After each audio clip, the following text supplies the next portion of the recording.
ये बात उन दिनों की है जब बुद्धा मरवन में अपना समय व्यतीत कर रहे थे। इस समय तक बुद्ध की प्रसिद्धि दूर दूर तक फैल चुकी थी। बहुत दूर दूर से लोग अपनी चिंताओं और परेशानियों का समाधान हेतु बुद्ध के पास आते थे। ऐसे ही एक दिन जब बुद्धा मरवन में अपने शिष्यों को प्रवचन दे रहे थे, तभी एक अधेड़ उम्र का व्यक्ति अपने नौजवान पुत्र को अपने साथ लिए बुद्ध की तरफ चला आ रहा था।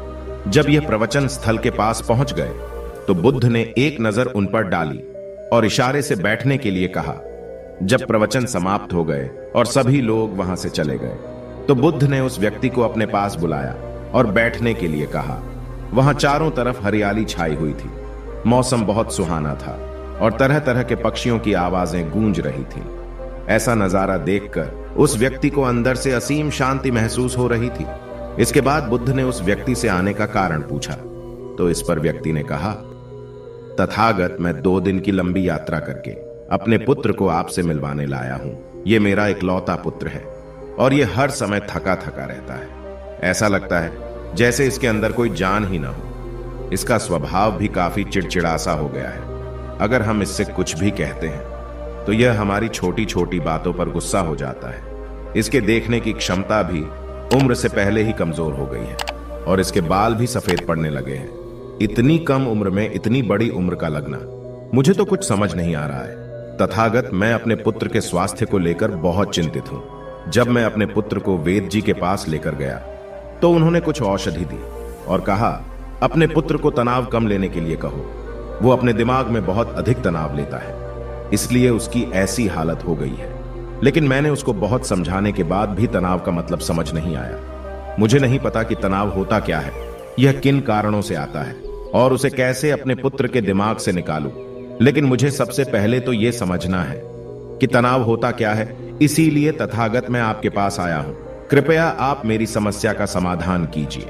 यह सुन बुद्ध उसके पुत्र को बड़े ध्यान से देखते हैं। उसके चेहरे को देखते हैं, उसकी आंखों को देखते हैं और फिर उसके हाथों की नब्ज को भी देखते हैं। यह सारी विधि करने के पश्चात बुद्ध उस व्यक्ति से कहते हैं कि तनाव लेना तो कोई नहीं चाहता, लेकिन फिर भी यह तनाव लोगों के दिमाग को दीमक की तरह पकड़ लेता है और व्यक्ति जान भी नहीं पाता है कि वह तनाव में जी रहा है। लेकिन अगर व्यक्ति तनाव के कारणों को अच्छे से समझ लेता है और तनाव के बारे में कोई ऐसा पैमाना बना लेता है जिससे वह जान सके कि वह कितने तनाव में है, तो वह इस समस्या का समाधान भी खोज सकता है। सबसे पहले तो तुम ये समझो कि तनाव होता क्या है। जब भी कोई व्यक्ति कोई काम कर रहा होता है लेकिन उसका मन कहीं दूर भटक रहा होता है, कल्पनाओं में होता है, तो उसके शरीर और मन के बीच एक दूरी पैदा हो जाती है। यह दूरी जितनी अधिक होगी, व्यक्ति उतनी ही ज्यादा बेहोशी की अवस्था में होता है और शरीर व मन के बीच की इसी दूरी और खिंचाव को तनाव कहा जाता है। आखिर कोई पसंदीदा खेल खेलने के बाद व्यक्ति चुस्ती और प्रसन्नता से क्यों भर जाता है, जबकि उसने तो अपने शरीर को थकाया है। लेकिन समझने वाली बात यह है कि खेलते समय मन और शरीर एक साथ पूरी तरह से उस खेल में केंद्रित होते हैं, जिससे शरीर और मन के बीच दूरी पैदा नहीं होती और कोई तनाव पैदा नहीं होता। और अगर दिमाग में कोई तनाव था तो वो भी दूर हो जाता है। लेकिन इसके विपरीत, जब हम कोई ऐसा काम करते हैं जो हमें पसंद नहीं है, तो हमारा शरीर तो उस काम को कर रहा होता है, लेकिन हमारा मन कहीं दूर कल्पनाओं में भटक रहा होता है, जिससे शरीर और मन के बीच एक दूरी पैदा हो गई और तनाव ने जन्म ले लिया। इसीलिए व्यक्ति को एक समय पर सिर्फ एक ही काम करना चाहिए और अपने तन और मन की सारी शक्ति उसी एक काम पर लगा देनी चाहिए, जिससे व्यक्ति के अंदर तनाव पैदा ही ना हो। इसके बाद बुद्ध ने कहा, तनाव पैदा होने के मुख्य 8 कारण होते हैं और जिसने इन कारणों को समझ लिया वो जीवन भर तनाव मुक्त रह सकता है। मुख्य कारणों में सबसे पहला कारण है अति महत्वाकांक्षी होना। महत्वाकांक्षी होना अच्छी बात है, लेकिन क्या कभी आपने इस बात पर ध्यान दिया है कि इंसान के लक्ष्य कभी पूरे ही नहीं होते हैं। उसका एक लक्ष्य पूरा हुआ नहीं कि वह दूसरे की तरफ भागने लगता है, दूसरा पूरा हुआ तो तीसरे की तरफ, और इस तरीके से वो अपने लक्ष्यों को पाने के लिए जिंदगी भर गोल गोल घूमता रहता है। इसीलिए जो व्यक्ति अति महत्वाकांक्षी होता है, जिसने बड़े बड़े लक्ष्य बनाए होते हैं, वह वर्तमान में कभी रह नहीं पाता है। उसका मन सदैव भविष्य की योजनाएं बनाने में ही व्यस्त रहता है। उसका शरीर तो वर्तमान में रहता है, लेकिन मन भविष्य में ही रहता है। जिससे मन और शरीर के बीच दूरी पैदा हो जाती है और वह तनाव भरी जिंदगी जीने लगता है। बुद्ध के मुंह से यह बात सुन उस लड़के ने कहा, है बुद्ध, तो फिर इसका मतलब है कि हमें लक्ष्य नहीं बनाना चाहिए, क्योंकि लक्ष्य बनाना भी तो महत्वाकांक्षा ही है। इस पर बुद्ध ने कहा, जीवन में लक्ष्य बनाना कोई गलत बात नहीं है, लेकिन समस्या तब उत्पन्न होती है जब वो अपना पूरा ध्यान उस लक्ष्य से मिलने वाले परिणाम पर ही लगा देते हैं और उसके परिणाम की चिंता करते रहते हैं। व्यक्ति को वर्तमान में जीना आना चाहिए। आप लक्ष्य बनाइए और उस लक्ष्य की प्राप्ति के लिए कड़ी मेहनत करिए, लेकिन साथ ही साथ आपको इस बात का भी ज्ञान होना चाहिए कि आप अभी वर्तमान में जी रहे हैं और वर्तमान ही सत्य है। बुद्ध ने आगे कहा, तनाव का दूसरा सबसे बड़ा कारण है ईर्ष्या करना है। जब व्यक्ति ईर्ष्या और जलन से भर जाता है तो उसका मन अंदर से सड़ने लगता है। ईर्ष्या एक आंतरिक घाव है। आंतरिक घाव यानी मन का घाव। व्यक्ति के शरीर का घाव तो भर सकता है, लेकिन मन का घाव कभी नहीं भर सकता। इसीलिए व्यक्ति को दूसरे की खुशी और तरक्की से कभी ईर्ष्या नहीं करनी चाहिए, क्योंकि ईर्ष्या तनाव का कारण है। इसके बाद बुद्ध ने तनाव का तीसरा कारण बताते हुए कहा कि आरुषिपूर्ण काम न करना, इससे भी मन में तनाव पैदा होता है। जो काम करना हमें पसंद ही नहीं है, जिस काम में हमारी रुचि ही नहीं है, उस काम में हमारा मन लग ही नहीं पाएगा।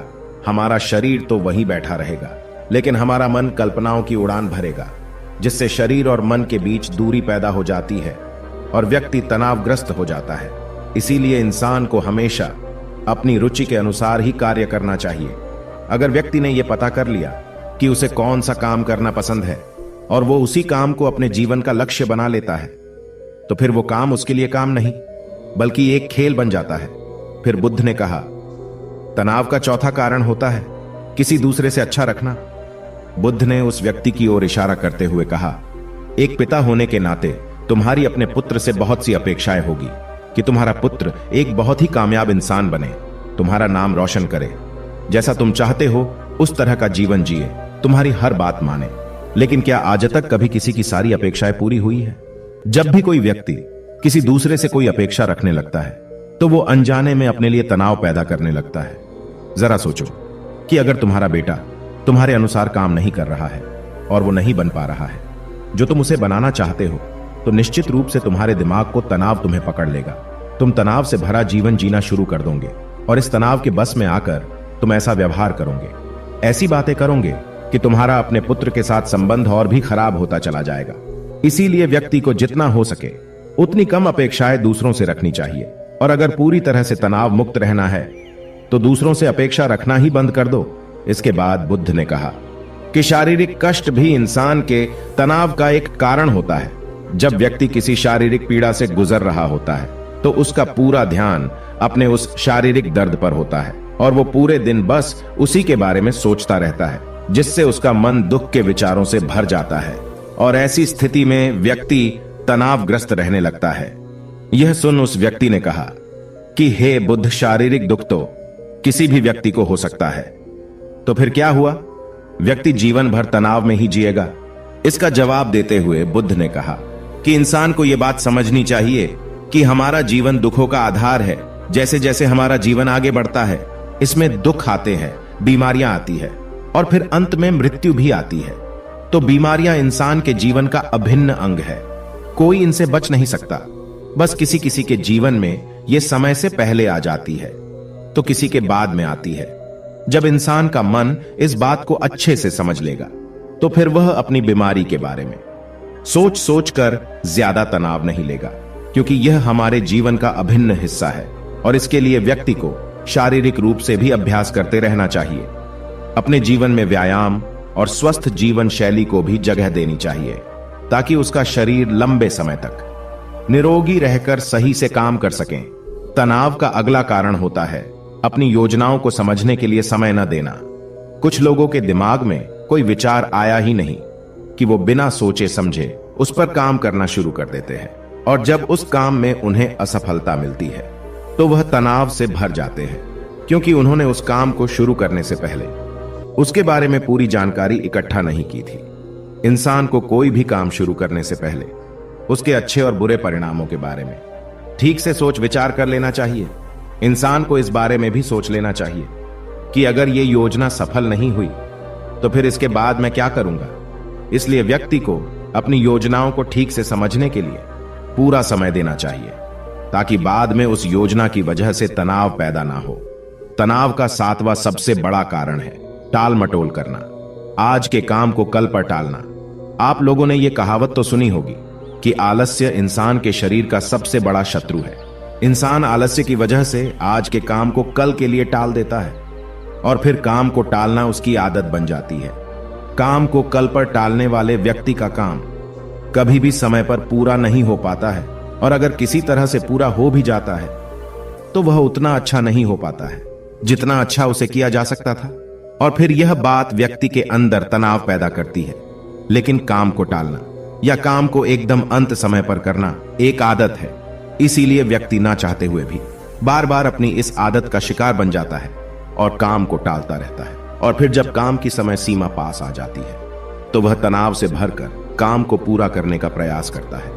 इसीलिए तनाव मुक्त रहने के लिए व्यक्ति को काम को टालने की आदत छोड़नी पड़ेगी, और यह तभी संभव है जब व्यक्ति काम को समय से पहले खत्म करने का निश्चय करे। सबसे आखिरी और सबसे प्रमुख कारण जो तनाव का होता है वो है ज्यादा सोचना। लगातार सोचते रहना भी एक बीमारी है, और यह उस व्यक्ति में सबसे ज्यादा पाई जाती है जो सिर्फ कल्पनाएं करता है, जो अतीत की घटनाओं और भविष्य की बातों के बारे में सोचता रहता है, जो बेवजह के अनुमान लगाता रहता है। इसीलिए व्यक्ति को ज्यादा सोचने की आदत पर लगाम लगाना चाहिए। इसके लिए जितना हो सके खुद को काम में व्यस्त रखना चाहिए, और हर दिन ध्यान का अभ्यास करने को अपने जीवन का हिस्सा बना लेना चाहिए। बुद्ध के मुंह से यह सारी बातें सुनकर उस व्यक्ति ने हाथ जोड़कर कहा, बुद्ध, मेरा पुत्र तो अभी मात्र 20 वर्ष का ही है, और इसमें अभी इतनी समझ भी नहीं है कि यह आपकी बताई सारी बातों का एक साथ पालन कर सकें। आप कृपया करके तनाव मुक्त रहने का कोई आसान सा तरीका बता दें, जिससे मेरा बेटा उसका अनुसरण भी कर सके और तनाव मुक्त भी रह सके। उस व्यक्ति की यह प्रार्थना सुन बुद्ध ने कुछ सोचते हुए जवाब दिया, अगर तुम इतनी सारी बातों का पालन नहीं कर सकते हैं तो इसके लिए एक बहुत ही आसान विधि है। तुम एक बार मैं एक काम को करने पर ध्यान लगाओ। जो भी काम कर रहे हो उस समय पर सिर्फ उसी काम को करो, सिर्फ उस पर ही अपना पूरा ध्यान लगाओ। और अगर तुम्हारा मन इधर उधर भटक जाता है तो जैसे ही तुम्हें याद आए उसे वापस फिर उसी काम में लगा दो। यह सबसे आसान और अच्छा तरीका है तनाव मुक्त रहने का। जब तुम भोजन करो तो उस समय सिर्फ भोजन ही करो, उसके पूरे स्वाद का आनंद लो, उसका अनुभव करो। जब चलो तब अपना पूरा ध्यान सिर्फ चलने में ही लगा दो। इससे तुम्हारा मन और तुम्हारा शरीर दोनों एक जगह पर केंद्रित रहेंगे, दोनों के बीच दूरी पैदा नहीं होगी, जो कि तनाव का मुख्य कारण होती है। इसीलिए जहां तक संभव हो सके एक समय पर सिर्फ एक ही काम करने का प्रयास करें, वो भी पूरे ध्यान के साथ। दोस्तों, आशा करता हूं कि आपको इस कहानी से काफी कुछ सीखने को मिला होगा। धन्यवाद।